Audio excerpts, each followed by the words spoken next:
नमस्कार दोस्तों, I am Aarti. Welcome to the channel Future Teacher. अब हम लेकर आए हैं दोस्तों एग्ज़ाम इंग्लिश डिकोडर सीरीज़। ये जो सीरीज़ होगी इसमें हम डिस्कस करेंगे सभी तरह के टीचिंग एग्ज़ाम्स और नॉन टीचिंग एग्ज़ाम्स जिसमें कि इंग्लिश आती है। इंग्लिश सभी एग्ज़ाम्स में आती है, चाहे वो किसी भी तरह का कॉम्पिटिटिव एग्ज़ाम हो। तो हम इस सीरीज़ में आने वाली सीरीज़ में इंग्लिश के इम्पोर्टेंट क्वेश्चंस लेकर आएंगे, जो इन सीरीज़ को आप देखने से अपने 10-15 मिनट डेली आप ये सीरीज़ देखेंगे तो आपकी इंग्लिश इतनी स्ट्रांग हो जाएगी। आप जब कोई भी एग्ज़ाम दोगे तो आपकी इंग्लिश के क्वेश्चंस लगना निश्चित है। आइए देखते हैं पहला क्वेश्चन। इस क्वेश्चन से शुरुआत करते हैं। लर्नर क्वेश्चन नंबर ए जो 120 है, यहाँ से शुरू करेंगे। Teacher asks learner to read aloud in the English class. This way of reading will enable learners to develop reading skill with understanding. Question है कि जो टीचर है वो बच्चे से पूछता है तेज आवाज़ में पढ़ने के लिए, इससे क्या होगा, किस तरह की रीडिंग बच्चे में डेवलप करेगी। Enable learners to develop reading skill with understanding, क्या इससे समझ भी विकसित होगी पढ़ने के साथ साथ। ऑप्शन 2 है enable learners to read with correct pronunciation using the punctuation marks, या फिर लर्नर को इससे वो करेक्ट प्रोनाउंस करके और करेक्ट पंक्चुएशन मार्क्स के साथ पढ़ पाएगा। तीसरा है enable a learner to be a fast reader, या ऐसा करने से जो बच्चा है वो तेज़ी से पढ़ना सीख पाएगा। फोर्थ ऑप्शन है help the teacher to complete the syllabus within the stipulated time, या फिर जो एक फिक्स टाइम है उसमें टीचर को सिलेबस कंप्लीट करने में मदद करेगा। तो इसका जो ऑप्शन है, ऑप्शन नंबर 2 इसका करेक्ट होगा। ऑप्शन नंबर 2 ये इसका करेक्ट आंसर होगा। देखते हैं नेक्स्ट क्वेश्चन क्या है। Question number 119। Before starting a new chapter from A text book a teacher should at first focus on. जो टेक्स्ट बुक है उसमें से नया चैप्टर शुरू करने से पहले एक टीचर को किस चीज़ पर ध्यान देना चाहिए। Number 1 the background setting of story, it's history etcetera. जो कहानी है उसका बैकग्राउंड क्या है, वो कैसी है, उसकी हिस्ट्री क्या है, इस बात पर। Number 2 the work profile of the poet और राइटर, जिसने वो स्टोरी लिखी है, पोइट है, पोएम है तो पोइट ने, स्टोरी है तो राइटर ने, उसका प्रोफाइल क्या है, वो कौन है, उसके बारे में डिस्कस करना चाहिए। या फिर relating the story with the previous experiences of A learner, या फिर स्टोरी को बच्चे के पहले अनुभवों से जोड़ना चाहिए। या फिर option number 4 the grammatical structures in the chapter and difficult words, या फिर जो ग्रामेटिकल स्ट्रक्चर हैं चैप्टर में और डिफ़िकल्ट वर्ड्स हैं उन पर फोकस करना चाहिए। बताइए इसका जो करेक्ट आंसर होगा वो होगा option number 3 relating the story with the previous experiences of learning. जहाँ पर भी एक्सपीरियंसेस की बात होगी, हम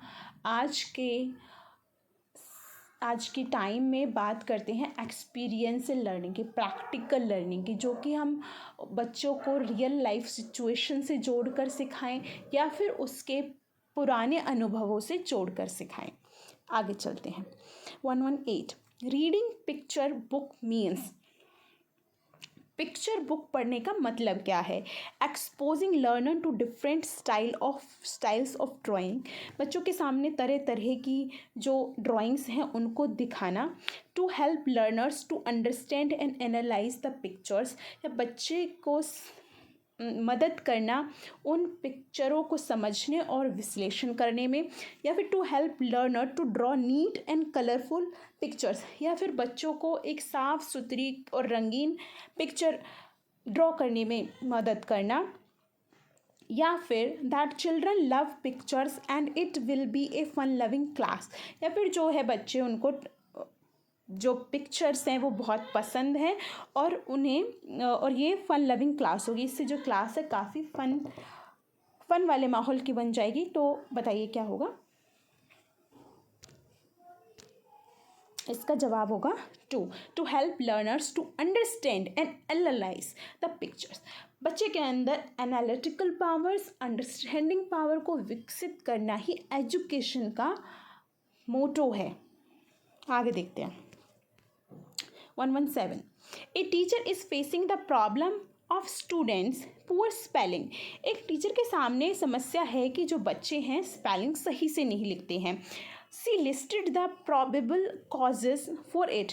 वो इसके लिए जो भी कारक हो सकते हैं उनको नोट करती है and then decided to frame some steps to overcome it. और इसे सॉल्व करने के लिए कुछ स्टेप्स भी फ्रेम करती है। जो ये पूरी प्रोसेस है इसको क्या कहते हैं? Problem solving, improving spelling, action research या फिर अप्लाइड रिसर्च? बताइए। इसका जवाब होगा 3 एक्शन रिसर्च। एक्शन रिसर्च को हम डिटेल में भी पढ़ेंगे, लेकिन एक्शन रिसर्च में होता है एक प्रॉब्लम होती है, उसको सॉल्व करने के लिए कुछ स्टेप्स होते हैं और अंत में उस प्रॉब्लम का सॉल्यूशन निकाला जाता है। क्वेश्चन नंबर देखते हैं 116। The language which is learned from environment without any explicit teaching. जो लैंग्वेज है जो सीधे ही एनवायरनमेंट से सीखी जाती है उसको कौन सी लैंग्वेज कहते हैं? The language which is learn from environment without any explicit teaching. जो बच्चा है ये जो लैंग्वेज है बिना किसी कंट्रोल्ड एनवायरनमेंट के सीखता है, खुद से ही सीखता है, अपने आसपास से ही सीखता है। तो ये होती है, या तो बताइए फर्स्ट लैंग्वेज होगा या सेकेंड लैंग्वेज होगा, थर्ड लैंग्वेज होगा या फिर स्कूल लैंग्वेज होगा? तो इसका जवाब है first language, option number 1। Next, the assessment process not only assesses students learning but also assesses teachers teaching process. This statement is, जो assessment है, जो आकलन है, आकलन का जो process है वो सिर्फ विद्यार्थी की learning, विद्यार्थी ने क्या सीखा है उसको ही नहीं देखता, उसको ही नहीं मापता, बल्कि वो assess करता है टीचर का टीचिंग प्रोसेस भी। तो ये बात फुली रॉन्ग है, ये फुली राइट है या पार्शियली राइट है या एकदम बेसलेस है? क्या लगता है आपको? मेरे हिसाब से है इसका option number 2 fully right. Next 114 a teacher of class 6th has labelled the classroom objects such as blackboard, door, window, fan, table, chair etcetera in the different languages Hindi, English, Urdu, Sanskrit, etc. Here the classroom as whole is a learning through grammar translation method, is creating a language confusion in students, is focusing on 3 language formula, is a rich resource for promoting multilingualism. What do you think?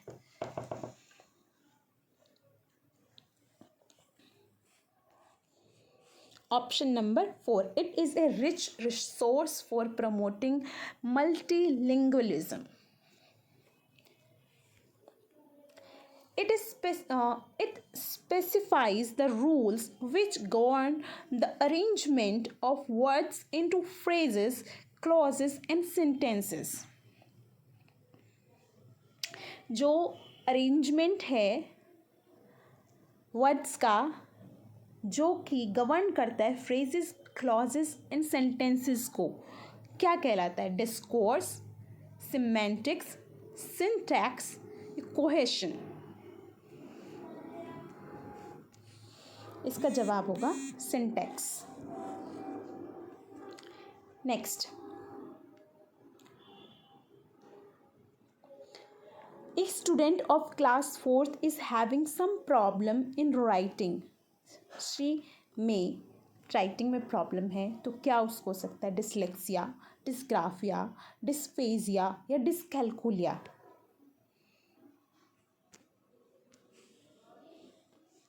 Dysgraphia होगा इसका जवाब। जब भी writing में problem होगा तो वो आता है डिस्ग्राफिया के अंदर। As per activity, the teacher gives her learners almost the same pictures and asks them to find the difference between the two students. Ask each other questions to discover how the two pictures are different. This can be एक activity teacher द्वारा learners को दी जाती है जो कि दिखने में pictures बिल्कुल एक जैसी है, और दो बच्चों के बीच में ये एक्टिविटी करी जा रही है, तो उनसे वो एक दूसरे से क्वेश्चन पूछते हैं, each other questions to discover how the two pictures are different, कि किस तरह से ये दोनों पिक्चर्स डिफरेंट है। एक दूसरे पूछ रहे हैं, इस पिक्चर दिखने में एक जैसी लग रही है, उनमें मतलब अंतर ढूंढो। आपने जो दैनिक जागरण का न्यूज़पेपर आता है उसमें भी एक छोटा सा कॉलम आता है जिसमें दो पिक्चर्स बनी होती है और उसमें 10 अंतर ढूंढो, आपने कभी ढूंढेंगे भी तो बिल्कुल वैसा ही। तो ये क्या है? Grammar, this is grammar activity, speaking activity, close paste activity या फिर क्रॉसवर्ड्स एक्टिविटी। ये है speaking activity. The oral errors of students can be corrected if the teacher, जो बोलने में स्टूडेंट्स गलती करते हैं वो किस तरह से सही किए जा सकते हैं। Number 1, corrects an error directly after the student has made the error, तुरंत ही, जैसे बच्चे ने बोला तुरंत उसके बाद। या फिर points out the error in general and lets the student try to correct himself first, बिना नाम लिए बच्चे का स्पेसिफिक पूरी क्लास के सामने जनरल वे में बोलना कि इस बात को आप ऐसे बोल सकते हो, तो बच्चा खुद से सुनेगा, अटेंशन पे करेगा और खुद ही उसको करेक्ट कर लेगा। या फिर ignores the error as it may hamper their learning, या फिर बिल्कुल ही इग्नोर कर देना है क्योंकि इससे हो सकता है बच्चे की जो सीखने की प्रक्रिया है वो रुक जाए। या फिर ask other students to help him as peer tutoring is must in schools, या फिर दूसरे बच्चों को कहना उसकी मदद के लिए ताकि वे एक दूसरे से सीख पाएँ। Is must, peer tutoring is must in school, तो दिस इज़ नॉट वैलिड, ऐसा कुछ नहीं होता है। Peer tutoring is not must in schools. बताइए क्या होगा? Ideal way is option number 2, generally, personally नहीं पॉइंट आउट करना, जनरली क्लास के सामने बताना। In a language class students are memorizing the dialogues through drill and practice, and the teacher is correcting their pronunciation mistakes immediately. They are practicing the dialogues in chorus. The teacher is following the direct method, natural method, audio lingual method या CLT method.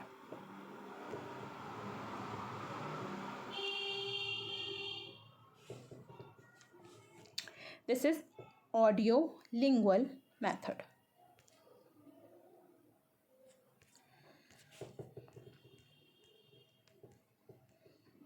A teacher makes her learners respond to her actions and speech only by bodily movements. What is this known as? जो एक अध्यापक है, makes her learners respond to her actions and speech only by bodily movement, वो बच्चों को कहता है कि जो अपने एक्शंस और स्पीच के थ्रू, स्पीच कैसी, बॉडीली मूवमेंट मतलब बॉडी गेस्चर्स और एक्शंस के थ्रू बताना है, बोलना नहीं है। तो ये इस तरह की एक्टिविटी को क्या कहेंगे? Total physical response, task based language teaching, communicative approach या फिर play way method. What do you think? This comes under total physical response.